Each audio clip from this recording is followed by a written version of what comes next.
کلا انہا تذکرہ، یہ لفظ بہت اہم ہے، تذکرہ، ذکرہ، تذکیر، فذکر بالقرآن، کیا معنی ہے اس کے؟ یاد دہانی صحیح ترین ترجمہ ہے، یاد دہانی۔ ایک ہے کسی کو کچھ سکھانا، نئی بات سکھانا، ایک ہے یاد دہانی، اسے ایک چیز معلوم تھی کوئی بھول گیا، یاد کرانا۔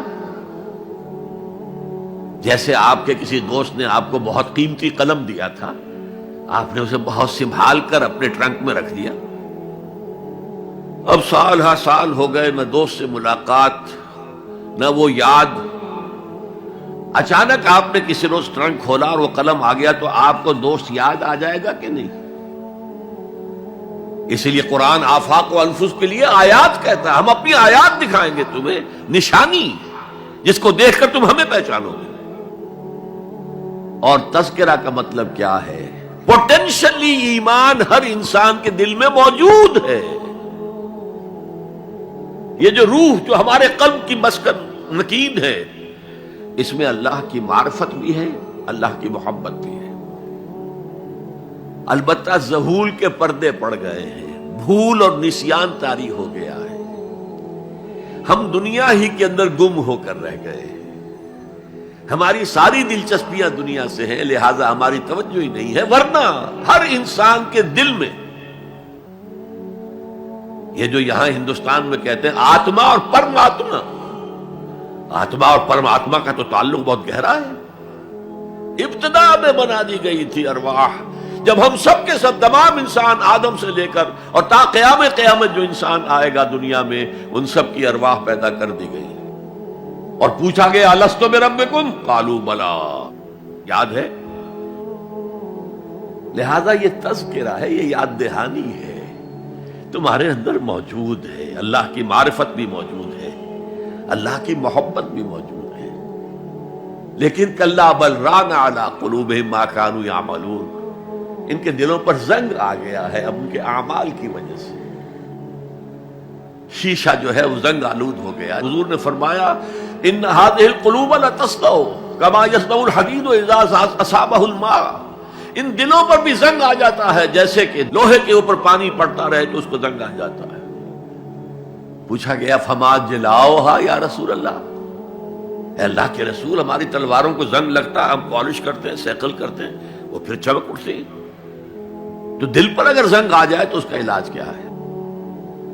دو چیزیں فرمائی، کثرت و ذکر الموت و تلاوت القرآن، دو کام کرو کثرت سے، موت کو یاد رکھو، یہاں رہنا نہیں ہے، جانا ہے، یہ ہمارا گھر نہیں ہے، یہ ہماری منزل نہیں ہے، ہمارا اصل گھر جو حضور نے فرمایا انما الدنیا خلقت لکم وانتم خلقتم للآخرہ، یہ دنیا تمہارے لیے بنائی گئی، تم آخرت کے لیے بنائے گئے ہو، اسی لیے حضور نے فرمایا کن فی الدنیا کانک غریب وعابر السبیل، دنیا میں ایسے رہو جیسے راہ چلتے مسافر ہو یا اجنبی ہو۔ اپنے بارے میں فرمایا مالی والی دنیا، مجھے تمہاری دنیا سے کیا سروکار، انما مثلی کراکب استظل تحت شجرۃ ثم راح فترکھا، میری مثال اس مسافر کی سی ہے جو ذرا سستانے کے لیے کسی درخت کے سائے میں بیٹھتا ہے تھوڑی دیر، وہ اس کا گھر تو نہیں ہے، اس کی منزل نہیں ہے، پھر وہ اس کو چھوڑتا ہے، اپنا راستہ لیتا ہے۔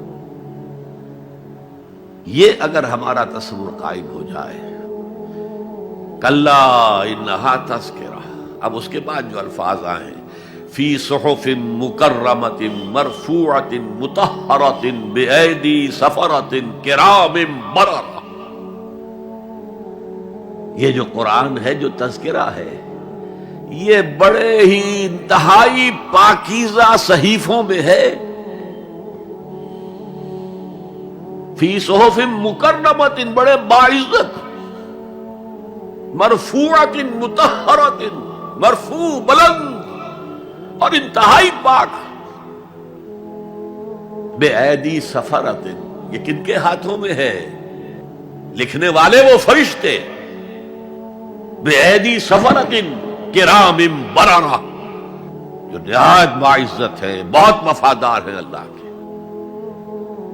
یعنی اصل قرآن کہاں ہے؟ لوح محفوظ میں ہے، اصل قرآن کہاں ہے؟ ابھی اگلی جو پڑھیں گے ہم، کتاب مکنون، چھپی ہوئی کتاب کے اندر ہے. اصل قرآن کہاں ہے؟ وَإِنَّهَا لَفِي أُمِّ الْكِتَابِ لَدَيْنَا لَعَلِيٌّ عَظِيمٌ. یہ تو اس ام الکتاب میں جو ہمارے پاس ہے، بہت بلند ہے اور بہت عظمت والا ہے.